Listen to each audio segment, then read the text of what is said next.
Bollywood superstar Govinda हा नेहमीच या ना त्या कारणावरून चर्चेचा विषय बनत असतो। मग ते फॅनला थोबाडीत लगावणं असो म्हणा किंवा राजकारणात त्याचा प्रवेश किंवा इतर सेलिब्रिटी सोबत त्याचं झालेलं भांडण।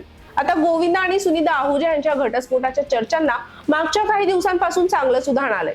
दोघेही वेगळे राहतात, दोघांचं पटत नाही, गोविंदाचं बाहेर अफेअर सुरू आहे, अशा अनेक चर्चा झाल्या। यातच भर म्हणून त्या दोघांच्याही वकिलांनी यावर भाष्य करत ते वेगळे होणार नाही असं सांगितलं होतं। पण आता सुनीताने या विषयावर मौन सोडत या चर्चांना आणि अफवांना पूर्ण विराम दिला आहे। तिने ते दोघे इतक्या दिवसांपासून वेगळे का राहतात याचं कारण सुद्धा सांगितलंय। सुनीता आहुजाला आपण सगळेच तिच्या बेधडक बोलण्यामुळे आणि दिलखुलास अंदाजामुळे ओळखतो। ती तिला जे वाटतं ते सरळ बोलून टाकते। इतर सेलिब्रिटी सारखं ती विषय टाळत नाही। मागे पण भाजा, अभिषेक आणि काश्मीरासोबत त्यांचं जे काही कौटुंबिक भांडण सुरू होतं त्यावर सुद्धा सुनीताने अगदी उघडपणे मुलाखतीत सांगितलं होतं। आता सुद्धा इतक्या दिवसांनंतर गोविंदा आणि सुनीताच्या घटस्फोटाच्या ज्या चर्चा सुरू आहेत त्यावर तिने अगदी बेधडक उत्तर दिलंय। सुनीताने काही दिवसांपूर्वी एका टीव्ही चॅनलला दिलेल्या मुलाखतीत सांगितलं होतं की ती आणि गोविंदा दोघं सुद्धा वेगवेगळ्या घरात राहतात आणि गेल्या 12 वर्षांपासून तिने तिचा वाढदिवस एकटीनेच साजरा केलाय।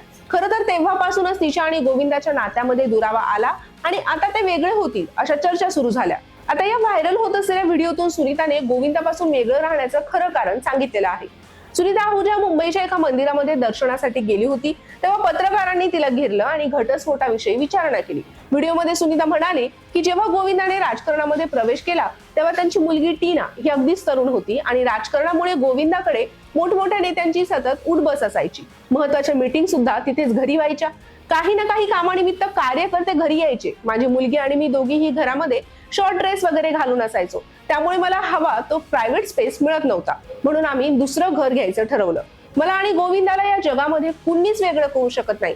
कौन माइका लाल है सामने तो आए असं ती म्हणाली। आता सुनीताने हे वक्तव्य करत या सगळ्या चर्चांना पूर्ण विराम दिला आहे। हा व्हिडिओ सोशल मीडियावर तुफान व्हायरल होतोय आणि या दोघांचेही फॅन्स त्यावर भरभरून कमेंट सुद्धा करतायत। जेव्हा यांच्या घटस्फोटाची बातमी समोर आली तेव्हा सगळ्यांनाच धक्का बसला होता। अगदी तेव्हापासूनच या दोघांकडून काही रिॲक्शन येईल याची फॅन्स वाट पाहत होते आणि सुनीताने यावर उत्तर देत अगदी सगळ्यांचेच तोंड बंद करत या अफवांना पूर्ण विराम दिलाय।